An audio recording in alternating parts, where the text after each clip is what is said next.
Now, Bruce, just look right into the camera lens right here and tell us your name, your age, and where you were born. My last name is Lee, Bruce Lee. I was born in San Francisco in 1940. I'm 24 right now. And you worked in motion pictures in Hong Kong? Yes, since I was around 6 years old. And when did you leave Hong Kong? 1959, when I was 18. I see. Now look over to me, Bruce, as we talk. I understand you just had a baby boy? Yeah. And you've lost a little sleep over it, have you? 3 nights. And tell the crew what time they shoot the pictures in Hong Kong.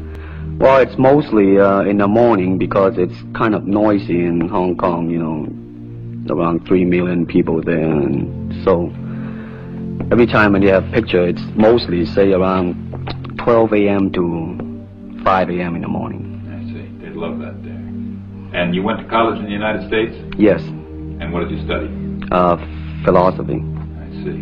Now, you told me earlier today that karate and jiu-jitsu are not the most powerful of the best forms of Oriental fighting. What is the most powerful of the best form? Well, it's bad to say the best, but in my opinion, I think Kung Fu is pretty good. Would you tell us a little bit about Kung Fu?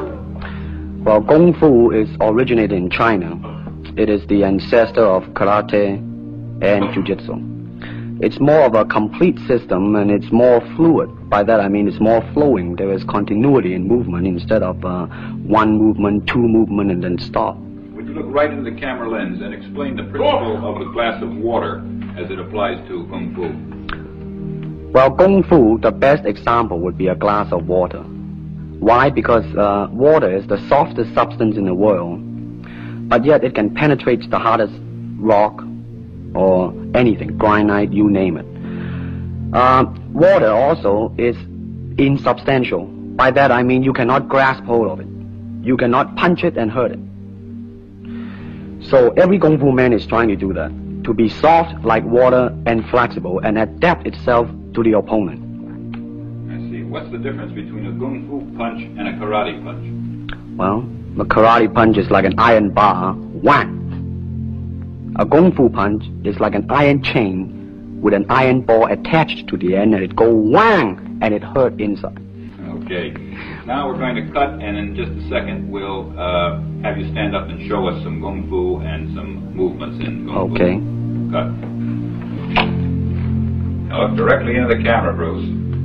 Directly at it. And now give me a 3/4 this way. And hold it. And give me a profile that way, all the way. Good. Hold it. Now come back to a profile on the other side. And hold that. Give me a 3/4 on that side. And then give me right into the camera again. Alright, now the camera will pull back. And Bruce, first show me the movements in the classical Chinese theater. Classical Chinese Well, theater. you know what we talked about in the office, how they walk and how they start to move. Well, in Chinese opera, they have the warrior and then the scholar. The way the warrior walk will be something like this. Walking this way, straight, come out, bend, straight, and then walk out again. An ordinary scholar would be just like a female, a weakling, 90 pounds in child Alice. You'll be just walking, you know, like a girl, real, shoulder up and everything. So by the way they walk, you can immediately tell who they are. Right, what character they represent. Now, show us some Kung Fu movements. Well, it is hard to show it alone, but I will try to do my best. All right, maybe one of the fellows will walk in. You want to walk Yeah, in? it would be... Go ahead. Go ahead. Go ahead. Come on, lady. Okay. Although accidents do happen, but, you know... There are various kind of strike. It depends on where you hit and what weapon you will be using. To the eyes, you would use fingers. Don't worry. I will. To the eyes. Or straight at the face.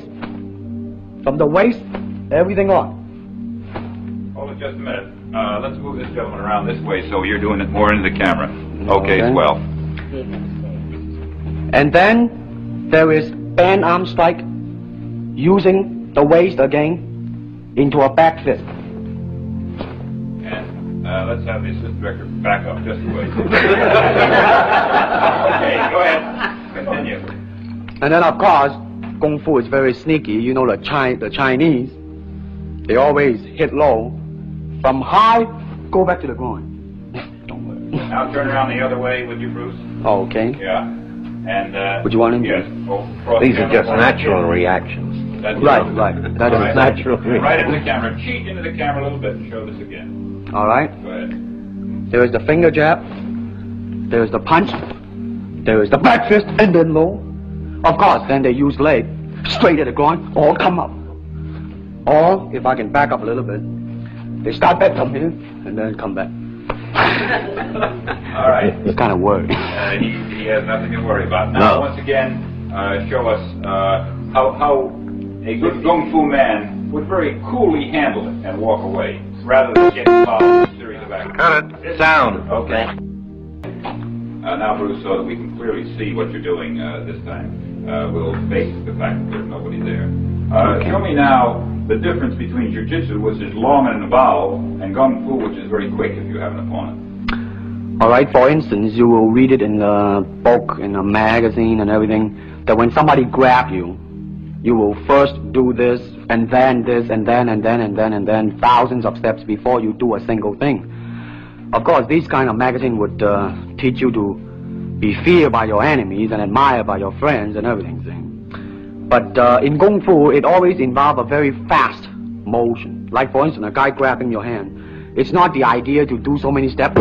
Step him right on the instep. He'll let go. This is what we mean by simplicity. Same thing in striking and in everything.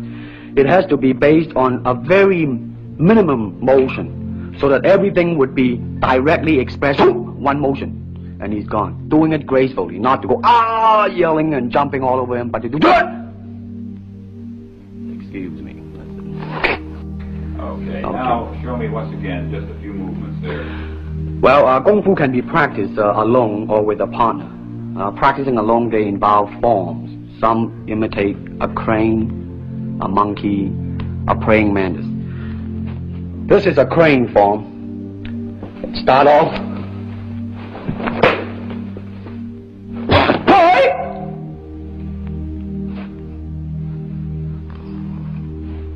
This is one of the movement involved. Show us one more movement and then we'll be all through. Okay, I'm glad to hear that. They have the tiger that start like a tiger, using claw to claw the face, or the beak of the crane to the eyes to move.